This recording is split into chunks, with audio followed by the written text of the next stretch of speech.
কে ইউনিভার্সিটির ভিপি হলে ইউনিভার্সিটির পরিবেশ ঠিক থাকবে, নারীদের নিরাপত্তা অটুট থাকবে, ছাত্রদের পড়াশোনা খাবারের মান সবকিছু ঠিক থাকবে।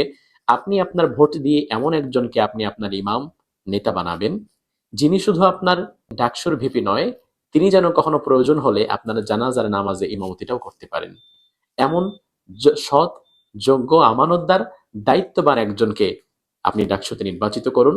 চলছে ডাকসু নির্বাচন ২০২৫। ঢাকা ইউনিভার্সিটি সহকারে গোটা বাংলাদেশ যেন তাকিয়ে আছে ডাকসু নির্বাচনের দিকে। ডাকসু নির্বাচনটা যতটা স্বচ্ছভাবে হবে, তার একটা প্রভাব কিন্তু জাতীয় নির্বাচনেও পড়বে। এজন্যই গোটা বাংলাদেশ আজ মুখিয়ে আছে ঢাকা ইউনিভার্সিটির দিকে। অনেকগুলো প্যানেল আছে, এর মধ্যে সবচেয়ে আলোচিত প্যানেল সাদিক কায়েমের প্যানেল, এরপরে আবিদের প্যানেল। বিষয় হচ্ছে, আমি এখন বলছি না আপনাকে স্পেসিফিক নাম ধরে যে সাদিক কায়েমকেই নির্বাচিত করতে হবে বা আবিদকেই নির্বাচিত করতে হবে। তবে আমি আপনাকে কোরআন কারীমের একটি আয়াত মনে করিয়ে দিতে চাই। আল্লাহ তাআলা সেখানে বলছেন, ওয়া তাআওয়ানু আলাল বিররি ওয়াত তাকওয়া ওয়া লা তাআওয়ানু আলাল ইসমি ওয়াল উদওয়ান। তোমরা একে অপরকে কল্যাণকর কাজে সহযোগিতা করো, কোনো অকল্যাণকর কাজে সহযোগিতা করো না।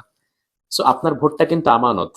আপনি ঢাকা ইউনিভার্সিটির ছাত্র, যেন তেন কথা না। আপনি মেধাবী, আপনি বুঝেন কার দ্বারা ইউনিভার্সিটিতে ভালো কাজ হবে, কে ইউনিভার্সিটির ভিপি হলে ইউনিভার্সিটির পরিবেশ ঠিক থাকবে, নারীদের নিরাপত্তা অটুট থাকবে, ছাত্রদের পড়াশোনা খাবারের মান সবকিছু ঠিক থাকবে। আপনি আপনার ভোট দিয়ে এমন একজনকে আপনি আপনার ইমাম নেতা বানাবেন, যিনি শুধু আপনার রাজনৈতিক নেতা নয়, ডাকসুর ভিপি নয়, তিনি যেন কখনো প্রয়োজন হলে আপনার জানাজার নামাজে ইমামতিটাও করতে পারেন। এমন সৎ, যোগ্য, আমানতদার, দায়িত্ববান একজনকে আপনি ডাকসুতে নির্বাচিত করুন। আল্লাহ সুবহানাহু ওয়া তাআলা ঢাকা ইউনিভার্সিটির এই ডাকসু নির্বাচনকে স্বচ্ছভাবে কবুল করুক। আগামী দিনে সৎ, যোগ্য, আমানতদার, বিশ্বস্ত এমন ভালো মানুষকে আল্লাহ তাআলা নির্বাচিত করে জাতিকে উপহার দান করুক।